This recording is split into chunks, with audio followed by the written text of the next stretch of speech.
Not Free Love, Part 4. All other parts down below. After the divorce, I reconnected online, long distance, with a female friend, Tiger, from my past. For months we had very open, honest conversations, and eventually met up a few times. I then moved out of state with my daughter, as planned. We returned to my hometown, where I have wanted to live again for years, but X forbid, and we are both loving being close to family again. Tiger and I are now seeing each other frequently, but with boundaries regarding my daughter and hers. I have me time, I have daddy-daughter time, and I have tea time. It is working well. I'm finding that life is a wonderful thing. There is beauty everywhere, of all types, and all I need to see that is the right perspective, the right focus. What do I want in life? What do I enjoy? What do I value? I discover more about myself every day. I love who I am, which enables me to treat myself and also to continue improving. Daughter is doing well. Absolutely loves being around her grandmother and cousins. We've been going to visit one relative or another about every night. She's off to the movies with grandma,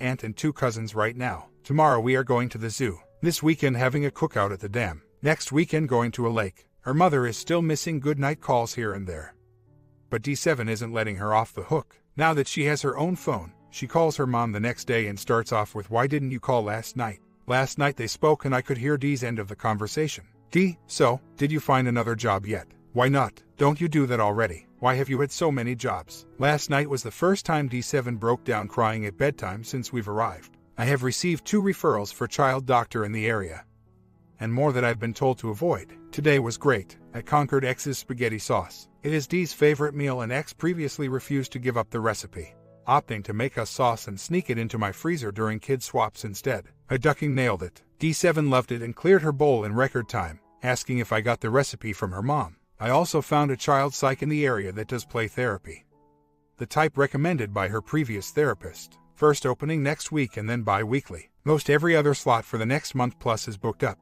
which I've learned is a good sign with IC. I got a text from X informing me that she has mailed off a money order for her half of the expenses to prep the house for sale. Received a $550 refund check for the home insurance, as well as an unexpected check from my VP for some quick side work that I did for him for free as a friend. My brother is moving back here tomorrow, so I'll be making the 2-hour trip to the airport to pick him up. Tiger will be coming along to keep me company. A few other developments, observations. Tiger's car broke down right before she was to meet me for lunch one day. She did not call me for help or with excuses. She worked it out on her own and showed up on time for the lunch date. Didn't even tell me about the car until talking to me on the phone that night. Car was in the shop for nearly a week. During that time, I offered to pick her up. She declined and found her own transportation during that time. Self-sufficient and capable. When meeting up to go places together, I usually insist on driving. I've noticed though that when I let her drive me instead, she is pleased. This is good for me too. I never let X drive. If I was in the car with her, I was driving.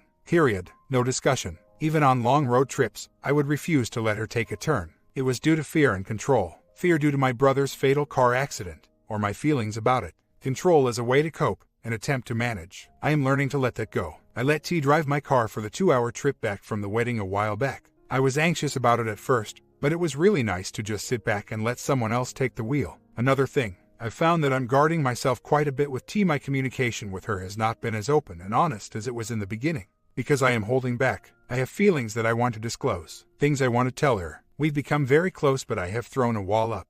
Of course, she has her own, but those should not be my concern. Many times, I find myself looking into her eyes and wanting to say more, only to remain silent and smile instead, followed by another long hug. I have love for her, but I have fear. I do not fear telling her and not hearing the same thing in response. I fear opening her up to hurt. Sure, the bonding is good. Sure, the validation is nice. But my feelings don't change when those are absent. Yes, oxytocin, etc. love drug. Chemicals released into the brain with a good feeling. Am I rationalizing? Is she a rebound? Is it real? All good questions that should be explored. Each time we meet or talk, she says something that intrigues me, challenges me. We talk about our faults. We acknowledge them. Yes, my fixer part wants to surface and sometimes does, as does hers. But I believe we see each other as we are, not as we were or can be. We thoroughly enjoy our time together, over coffee, even just for 15 minutes. The playground where we don't touch. Meditation where we don't talk. On the phone. Tonight, the monk was talking about anger and discontent. How the connection between we and others is an innocent glass tube. If we release our emotional poison into the tube, that is what the other will receive. When in a place of discontent, our actions are not pure, our intentions murky. I do not feel that with T nowhere close. I am relaxed and peaceful around her. My feelings toward her have not changed, only grown. But there is the test. Is it attachment, or is it love? I believe the differentiator is intention. But can I give love if I cannot listen and stop fixing? I think some of my fear comes from my past. I said the big three to X first. Obviously, I don't want a repeat of that ordeal. But unlike then, I can see it in T's eyes. She's admitted she carefully picks her words around me. So of course, she is being cautious too. Because I've been so vocal in the last few months about my ideas on what love is and is not. Shooting myself in the foot, overanalyzing yet again. Being a coward, righteous caution. I'm not sure tonight, but I feel the same. I had an excellent weekend with T, TD3, D7 and the dog. I had a good time at home with D7 who is fast asleep with dreams of tomorrow. I had a good movie date with T. I had a great meditation group. I had a good conversation with my sister and also with my mom and a less common one with my dad. I got an unexpected call from my brother in Alaska. I found out the house is pretty much a go if I am okay with roofing in the next decade. Yet I sit awake at 4 a.m. drinking a beer. I had another excellent weekend. Park time with D7, Tiger and TD3 then out to dinner. Said it was raining so I took D to the fun park by our apartment for a full day of roller skating, bowling, arcade and indoor jungle gym. It was her first time bowling and roller skating and she loved them both. Sunday, I hit another milestone with Tiger. She invited me to go four-wheeling with her parents. 45 minutes drive with them and then a day riding ATVs in the mountains. Me driving one with Tiger on back, her father driving the other with her mother. It was my first time driving one and a couple times I felt that good old dad was testing me a bit. Speeding off ahead, taking harder trails, to see if I could keep up. I kept up fine, even cracked jokes with him, which wasn't easy. He's a hard, serious man. But before long I saw some goofiness in him. Tiger was surprised how well it went. Later that night I took D7 to Tiger's house for dinner. I took the main part of the meal so it wasn't just T cooking for us. E had fun playing with her dogs. On the drive home I noticed D missed a call from her mom, so I had her return the call to say goodnight. D, we're just leaving Tiger's house. D, just eating dinner and playing with her dogs. D, yes, the white one. This was good. He brought up Tiger to X and X responded well. She told D funny stories about previous encounters with one of Tiger's dogs and they laughed and joked about the furball. I was pleased with how that went. That was a great opportunity for X to get weird. But if she doesn't make it an issue and shows D that she knows Tiger and isn't weird about it, then D can be more open with her mom without feeling awkward discussing things. I don't say this often, but X deserves kudos for that exchange. I was getting pretty stressed the last week or so, dealing with the unknown in regard to the house, where D7 will be going to school, etc. Meditation certainly helps with this, but I see I have plenty of room for growth and improvement. Things are going well though. I was finally able to get a structural engineer out to the property to certify that the place is sound. All is well, so I'm now under contract and should be closing on the house in 2 weeks, right when school starts. I was pleasantly surprised to see that the owner finished the floors in 2 of the rooms, something she didn't have to do. Also, X called me yesterday to ask if next week is okay for her to come and visit D7. No 2 weeks notice per the plan. No 1 week notice per our recent verbal agreement. But I am not being a stickler there, this time. D7 has been refusing to call her mom yet expressing how much she misses seeing her in person. She has some anger there. I agreed to the visit. Summer is her time. It will be good for her. X and D7 will both be staying at my mother's house for the week. On one hand, I'm looking forward to a break and spending some adult time with Tiger. On the other, I am anxious about not having my daughter for a week. I don't recall ever being away from her for a week, but that means this is good for me. Hard is good. Of course, I can always stop by my parents' house and see her, but that is complicated. I do not want to give D7 false hope of R by spending much time with both of them together. There, I'll have to feel it out. The situation is weird and like I said before, I doubt X will last a week there anyway. I told X that she should be the one to tell D7 she is coming. She did on a phone call last night. It was the first time I've heard D say I love you to her mom since we moved. I fear that after this visit, should it actually happen, it may be harder on D7 than the original move. But that is out of my control and the reason I have her in weekly IC sessions. X did mention the Thanksgiving visit again. She said that they are open to flying up and flying back with D7 so she doesn't have to fly alone and so I don't have to fly with her. Because you've been paying everything for health insurance and all that, which is expensive. I dropped off D7 at her first day of 2nd grade this morning. She was so excited. I dressed her in a cute skirt and top that her mother bought her when she was here. I surprised her with a new pair of shoes that she loves. Took pictures of her before we left and at the new school. All is well, except I was surprised how hard it was for me. I wasn't expecting to trigger, but wow I did. I couldn't hold back tears on the drive home. Such an amazing, intelligent, beautiful girl. I hate the thought of her triggering, feeling anything remotely close to this. Seeing all the kids with their moms. I hope this is harder for me than it is for her, but I know that likely is backward. I realize that my trigger is largely due to an attachment to a delusion that her life should be normal. I see that, but it is still there, and it still hurts. I had an interesting development yesterday. While out to lunch with Tiger, she said there has been something bothering her for some time that she wanted to talk about. She was clearly very nervous. Her concern was the way I handled D7 after she said she doesn't want to see me kiss T. I told her I wouldn't in front of her. T said her concern was not the kissing, but that a standard was being set of letting D7 dictate the situation. Also, that it was an unrealistic promise as the more time we spend together, the more likely D7 will see us being affectionate. We discussed the importance of D7 feeling at ease discussing her concerns and being heard. However, T feels I went too far too fast in order to make D feel better, and make myself feel better about D's comfort. The beginnings of the inevitable power struggle between D and T. Tiger had been sitting and stewing on this for some time. Clear case of little things getting bigger the longer they sit. She explained that she was nervous about saying anything because of her previous relationship confrontations. Constructive criticism were met with anger and defensiveness. I told her that she had a good point. I thanked her for bringing it up. I asked her to please speak up sooner in the future, and I told her I would discuss it with the child psych. Her face and body language relaxed as relief washed over her. She joked that she was ready to punch me if I said, "I'm sorry you feel that way." She then told me she was interested in proactively seeing a counselor specializing in blended families, jointly and individually as needed. I love that she is open to therapy. Later that day I took Dee to her appointment and discussed this with the child psych. She stressed the importance of avoiding making promises to kids as it only sets you up for failure. Also, that I need to have more talks with Dee about what having a girlfriend means. That hugging, kissing, is a way to show someone you care about them, and that I will do that with my girlfriend, while validating her concerns and feelings, of course, and then to be prepared for the questions that will follow. Don't you care about mom anymore? Will you stop caring about me, etc. She informed me that in therapy she isn't seeing much to work with, and D7 she's doing great. I'm happy to continue working with you too, but this is great news, but I don't want to pull her out of therapy. Instead, we are switching the approach and objective. D7 is currently having a harder time adjusting to all the changes and dad having a girlfriend than being separated from her mother. On the surface at least, I think we should tackle the things that are sticking up as they happen, keeping mom issues as long-term. I am now taking her bi-weekly rather than weekly. I'm in a weird spot. Thanksgiving was good. I prepared a bunch of vegan dishes to take to my parents' house for the big family dinner. None of them are on any sort of diet at all, much less vegan. I'm lactose intolerant, so it always sucks when I can't eat anything but turkey, and now I'm pretty much off meat too. So, I took spinach and bean stuffed squash, cauliflower basil gravy, cranberry biscotti, and veggie lentil soup with coconut milk. It was barely touched, but I had a plate full of yummy stuff that I could eat. I didn't invite Tiger. The weird part, I wasn't exactly sure why. Of course, Thanksgiving had come up in conversation beforehand, so the opportunity was there.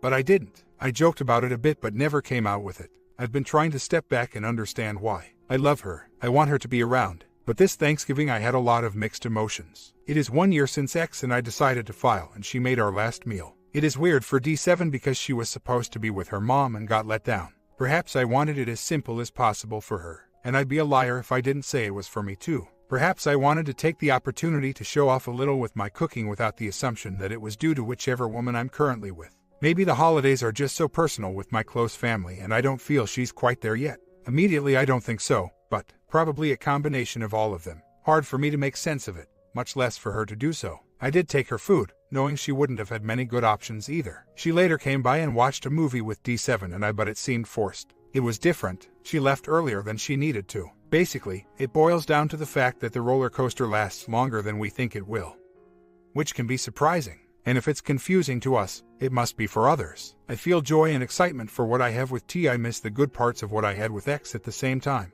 I'm still thankful for both. T has met my family many times. She's been a friend of me and my brother for years, so has been around, just not in that capacity. There is some hesitancy due to that still though. My family is very conservative, religious and judgmental, and Tiger is covered in tattoos. I think that hesitancy is more on her part though. I'm used to them. I'm convinced T thinks my mother doesn't like her, at least not as my girlfriend, which is true to an extent. My mother could like her fine, but she'll never be as good as a nice church girl. When there is the option, T would rather not stop off at my folks' house. Some of this surely is that I don't want her to accept an invitation to do so simply out of obligation. I suspect that me not inviting her did hurt her feelings a little, as Mav said, but I also think she was likely a bit relieved. We did talk a bit about it and had a really nice day together yesterday. Months later, it's been a while since I posted an update. Things are going well. On Christmas Eve I picked up D7 from my parents' house. She was ready to go and it went smoothly. We were invited to Tiger's parents' house. They celebrate on Christmas Eve. It was really nice. Dinner with her whole family, some of which I met for the first time.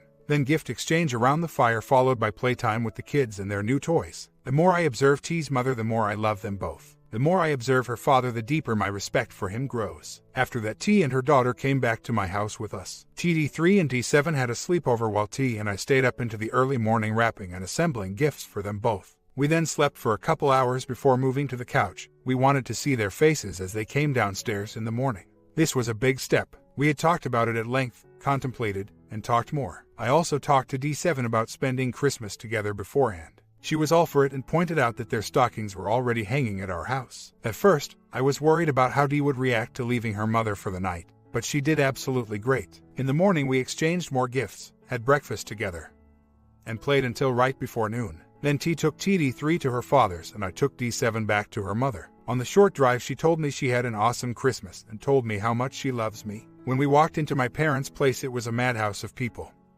As usual on the holidays, I quickly exchanged gifts with my siblings and watched as my mother received the new oven range that my brother and I had purchased. I gave my father a gift. He scanned the room to make sure the coast was clear and said, "I really don't want this arrangement to happen again." I don't blame you. During I noticed X switching from smiling at me to scowling.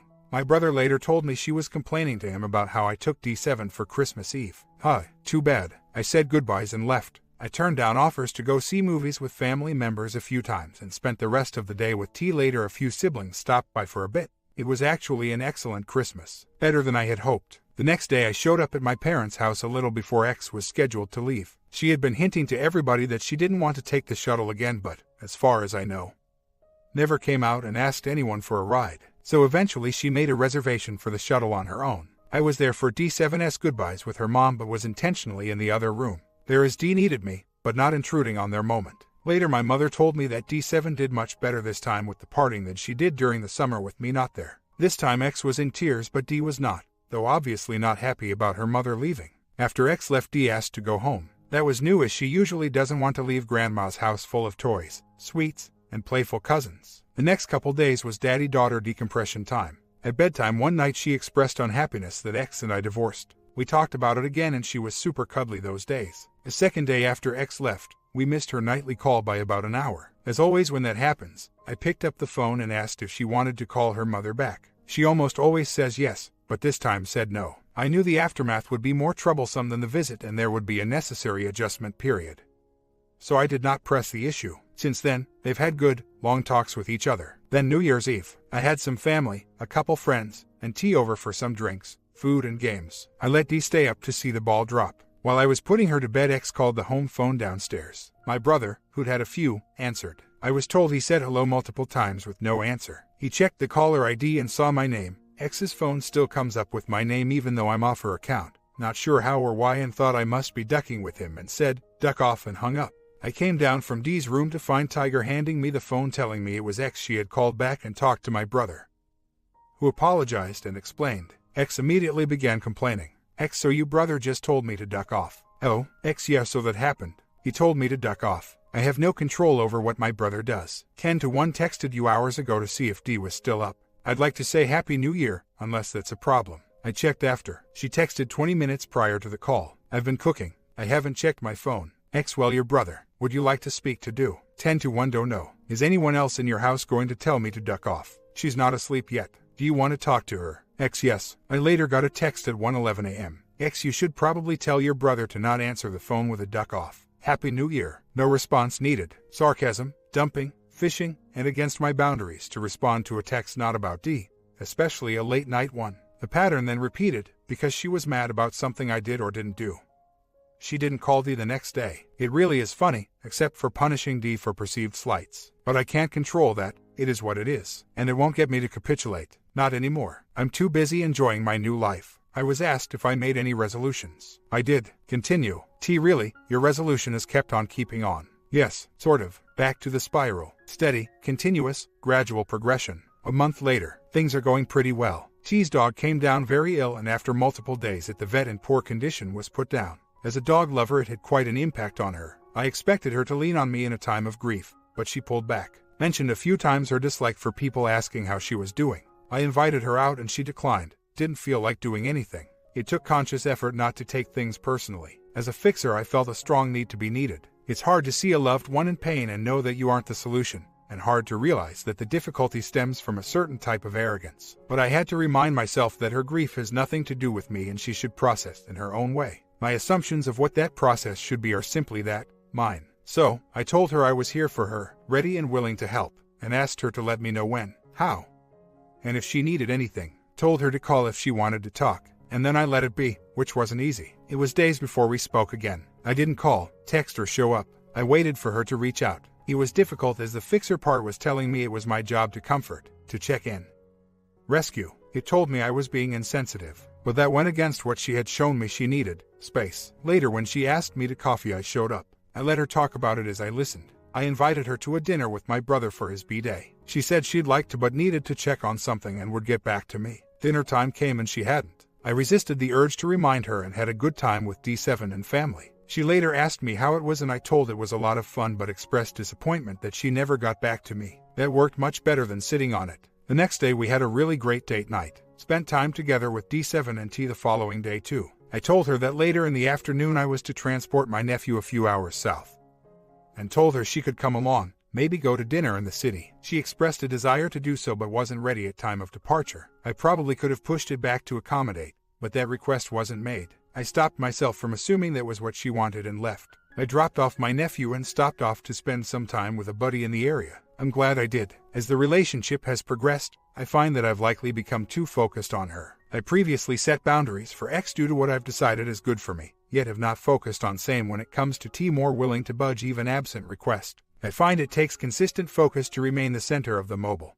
Lose focus and you start twirling around someone else's center. Start twirling and it's inevitable to look outside oneself for stability. Stay focused on remaining still. Dating after divorce is a very tricky balance. Even more so when you're a full-time parent. More difficult still when your partner is also a divorced parent. While the feelings are obvious, priority and time tends to limit availability to a significant extent. This can be very challenging when you highly value quality time. If you rise to 50,000 feet, you can see what appears to be two people dancing around each other. That looks discouraging. But if you remain still and keep looking, you see that both are revolving around separate centers. They're children. The rotation slows down and pauses when the orbits bring them into contact, yet it doesn't happen very often. This is very different from the concept of family that many of us repeat in our minds. Two revolving around a one in unison. It looks difficult. It looks less satisfying, and in some ways both is true. Yet at the same time there is beauty as both agree on the importance of that which they revolve around even with different orbits. They are separate, yet I think it possible to bring them both closer together and align the rotating parents more frequently in the process. I hope so. Months later, well, it's official. T and I are done. Cordial breakup with a hug, kiss, and a take care. I won't pretend. We were off and on for the last few months and had some drama on both sides, but not enough to prevent a friendly breakup, perhaps because we both still care about each other. It became apparent though that we have different views on committed relationships and ultimately different end games. Today is D8's last day of second grade. We moved from a state with a terrible education system to a much better school. And she is still excelling, and getting a bit bored because of it. After the first parent-teacher conference, the normal homework was scrapped and she was given higher-level material. Even with that, she didn't do homework every night. She could sit down on Sunday and knock out the advanced homework for the entire week in an hour. I'm so proud of her. After she gets home today, we're off to the lake for the weekend. Should be some good quality time before I take her to her mom's for the summer. After the divorce, during healing period, I was absolutely gun-shy and jaded about M. Now, with help from a ton of IC, I'm back to where I was before X. After a night of being treated like a king, I want to wake up next to my queen and make her some pancakes. A month later, anyone remember that April Fool's prank I pulled? Well, it has happened in real life, on a level I never expected. I know many here will disagree, and I don't give a crap. I'm reconciling with my ex. New me sees this as a good thing. This is right in so many ways, and I can say that with confidence. Before the divorce, she vowed she would never live here, and she meant it. She is now willing to move wherever I want, without financial assistance from me. Home is wherever daughter and I live. What reconciling will look like for me. Initially, long hard conversations, observing behavior in extremely stressful situations, enforcing boundaries,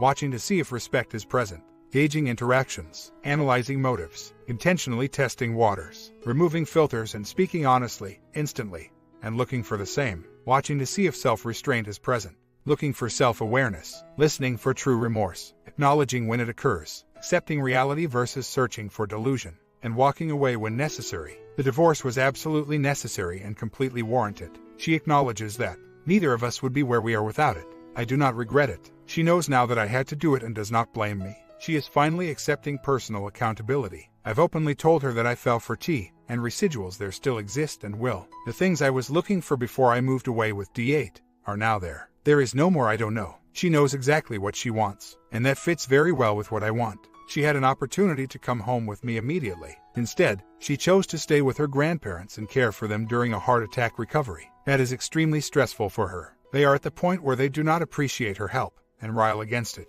even though they really do need it. She is staying until she can train her aunt how to take care of the medication and hopefully secure an in-home caregiver. Her employer is working on a transfer for her to my location. I've told her I won't be a sugar daddy and she need to pull her own weight. She acknowledges that working is a must for personal fulfillment and night shifts away from us is a no-go, as it facilitated past issues between us. During the stress of near passing and ICU, she started emotionally dumping on me. I was there for support but had my limits. When my limit was reached, I told her so and exited the room. The next night it continued, but before I could even say anything, she saw herself undoing it again and she left the room to process on her own without dumping on me. That was very different from the woman I divorced, who would have continued to the point of anger and personal attacks. Even in this stressful situation she was very respectful and, in the morning, immediately apologized, even when it was unnecessary. She definitely hit bottom, no question. Once again, she's a hell yeah wife. Whatever it takes. Can she maintain that? I don't know. Is it worth a shot?